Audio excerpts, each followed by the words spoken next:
कर्मों की गति। जटायु और भीष्म पितामह की इच्छा मृत्यु में अंतर।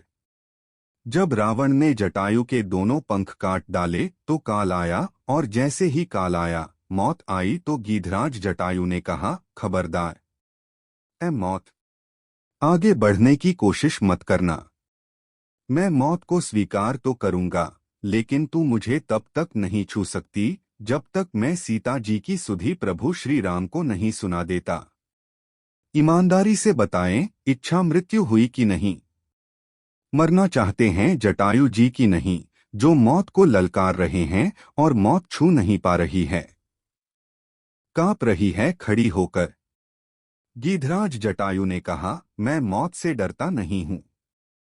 तुझे मैं स्वीकार करूंगा, लेकिन मुझे तब तक स्पर्श नहीं करना जब तक मेरे प्रभु श्री राम न आ जाए और मैं उन्हें सीताहरण की गाथा न सुना दूं। मौत तब तक खड़ी रही, कांपती रही, लेकिन आपको पता होना चाहिए, इच्छा मृत्यु का वरदान तो मैं मानता हूं कि गीधराज जटायु को मिला, किंतु महाभारत के भीष्म पितामह जो महान तपस्वी थे, नैष्ठिक ब्रह्मचारी थे, 18 दिनों तक बाणों की शैया पर लेट करके मौत का इंतजार करते रहे। आंखों से आंसू गिरते थे।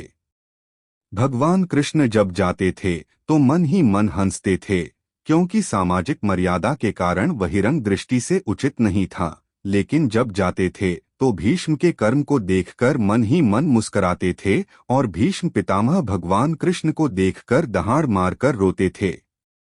कन्हैया, मैं कौन से पाप का परिणाम देख रहा हूं कि आज बाणों की शैया पर लेटा हूं?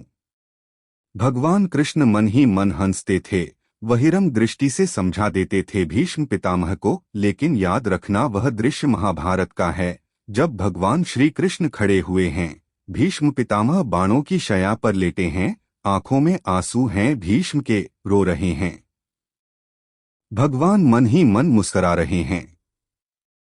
रामायण का यह दृश्य है कि गिद्धराज जटायु भगवान की गोद रूपी शैया पर लेटे हैं, भगवान रो रहे हैं और जटायु हंस रहे हैं। बोलो भाई, वहां महाभारत में भीष्म पितामह रो रहे हैं और भगवान कृष्ण हंस रहे हैं, और रामायण में जटायु जी हंस रहे हैं और भगवान राम रो रहे हैं। बोलो, भिन्नता प्रतीत हो रही है कि नहीं?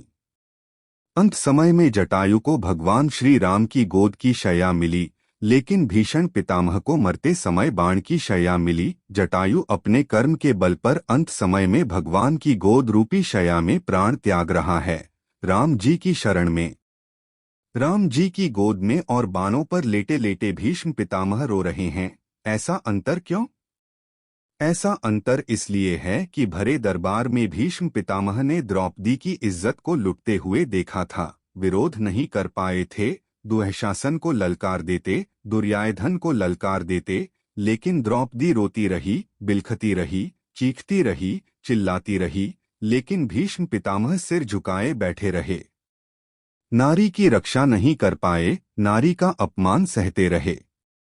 उसका परिणाम यह निकला कि इच्छा मृत्यु का वरदान पाने पर भी बाणों की शैया मिली और गीधराज जटायु ने नारी का सम्मान किया, अपने प्राणों की आहुति दे दी, तो मरते समय भगवान श्री राम की गोद की शैया मिली।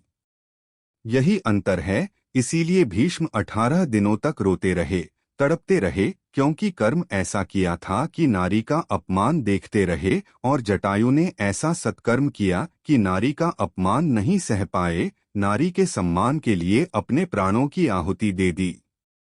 इसलिए जल भरी नयन कहत रघुराई, तात करमते निज गति पाई।